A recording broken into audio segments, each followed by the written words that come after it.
LDFിന് സ്ഥാനാർത്ഥികളായിട്ടില്ല. എന്താണ് സംഭവിക്കുന്നത്? നമുക്ക് വിശദമായി പരിശോധിക്കാം. തിരുവനന്തപുരം സെൻട്രലിൽ സ്ഥാനാർത്ഥി നിർണയത്തിൽ ഇപ്പോഴും ആശയക്കുഴപ്പം തുടരുകയാണ്. ആന്റണി രാജുവിന് പകരം ആര് എന്ന ചോദ്യത്തിന് ഇനിയും ഉത്തരമായിട്ടില്ല.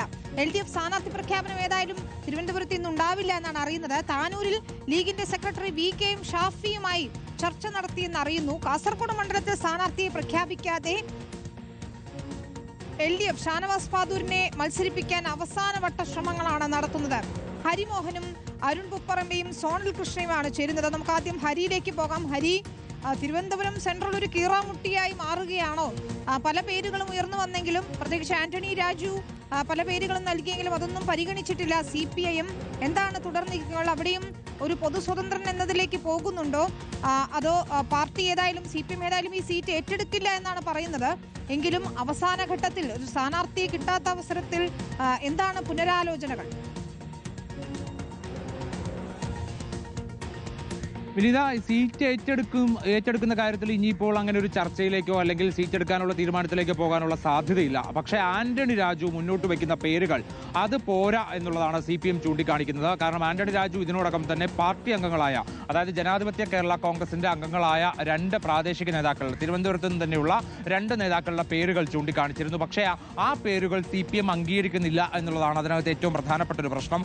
കാരണം ഈ 2 പേരുകളും തിരുവനന്തപുരം സെൻട്രൽ മണ്ഡലത്തിന് യോജിച്ചതല്ല, അല്ലെങ്കിൽ അത് അവർ പൊതുസമ്മതരല്ല എന്നുള്ളതാണ് CPM ചൂണ്ടിക്കാണിക്കുന്ന ഒരു പ്രധാനപ്പെട്ട പ്രശ്നം. അതുകൊണ്ട് പുതിയ പേരുകൾ കണ്ടെത്തണം എന്നുള്ളതാണ് CPM പറയുന്നത്. അതിലിപ്പോൾ UDF-ന്റെ സ്ഥാനാർത്ഥി CP ജോൺ ആയതുകൊണ്ട് തന്നെ അതിൽ ഇനിയിപ്പോൾ ഒരു സ്ഥാനാർത്ഥി, ക്രൈസ്തവ സമുദായത്തിൽ നിന്ന് തന്നെ ഒരു സ്ഥാനാർത്ഥി വേണോ എന്നുള്ള കാര്യത്തിൽ ഒരു പുനർചിന്ത വേണം എന്നുള്ളതാണ് CPM ചൂണ്ടിക്കാണിക്കുന്നത്. മാത്രമല്ല ആന്റണി രാജു പകരം വെക്കുന്ന പേരുകൾ ഒന്നും തന്നെ സ്വീകാര്യമല്ല എന്നുള്ള നിലപാട് കൂടി ഒരു വിഭാഗം നേതാക്കൾ എത്തിയിട്ടുണ്ട്. അതുകൊണ്ട് പുതിയ പേരുകൾ കണ്ടെത്തുന്നതുമായി ബന്ധപ്പെട്ടുകൊണ്ട് ഒരുപക്ഷെ നേരത്തെ വിനീത ചൂണ്ടിക്കാണിച്ച പോലെ ഒരു പൊതു സ്വതന്ത്രൻ എന്നുള്ള നിലയിലേക്ക് വരാനുള്ള സാധ്യത വളരെ കൂടുതലാണ്. പക്ഷേ അതിന് ആന്റണി രാജു സമ്മതം മൂളണം.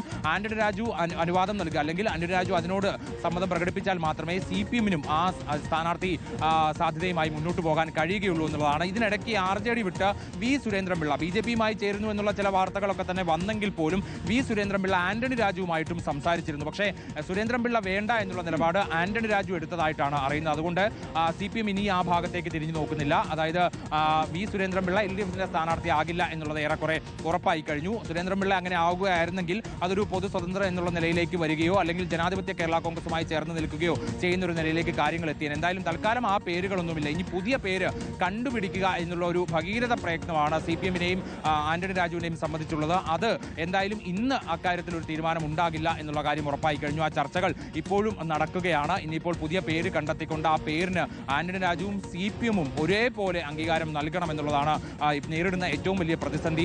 പ്രത്യേകിച്ച് UDF ഇപ്പുറത്ത് CP ജോണിനെ അവതരിപ്പിച്ചു കഴിഞ്ഞു. തെരഞ്ഞെടുപ്പ് കമ്മിറ്റി ഓഫീസ് വരെ തുറന്നു കഴിഞ്ഞു. അപ്പുറത്താണെങ്കിൽ BJP-യുടെ സ്ഥാനാർത്ഥി ആരാണ് എന്നുള്ള കാര്യത്തിൽ ഏറെക്കുറെ ഉറപ്പായി കഴിഞ്ഞു. അത് കരമന ജയനാണ്. നാളെ തന്നെ പ്രഖ്യാപനം ഉണ്ടാകും എന്നുള്ളതാണ് പറയുന്നത്. അപ്പോൾ അങ്ങനെ 2 സ്ഥാനാർത്ഥികൾ രംഗത്തേക്ക് ഇറങ്ങിക്കഴിഞ്ഞാൽ LDF-നെ സംബന്ധിച്ച് സിറ്റിംഗ് സീറ്റിൽ സ്ഥാനാർത്ഥി നിർണ്ണയം നടത്താൻ കഴിയാത്തത് വലിയൊരു പ്രതിസന്ധിയിലേക്ക്, ഒരുപക്ഷെ തിരിച്ചടിയിലേക്ക് തന്നെ പോകാനുള്ള സാധ്യതയുണ്ട് എന്നുള്ളൊരു വിലയിരുത്തലിലേക്കാണ് എത്തുന്നത്. സീറ്റ് നേരത്തെ ഏറ്റെടുക്കുന്നതുമായി ബന്ധപ്പെട്ട് ചില ചർച്ചകൾ നടത്തിയിരുന്നെങ്കിൽ പോലും ഈ ആന്റണി രാജുവിന്റെ സ്ഥാനാർത്ഥിത്വവുമായി ബന്ധപ്പെട്ടുകൊണ്ട് കോടതി കയറിയതടക്കമുള്ള കാര്യങ്ങളാണ് ഇതിങ്ങനെ നീണ്ടുപോകാനുള്ള ഒരു പ്രധാന കാരണമായത്.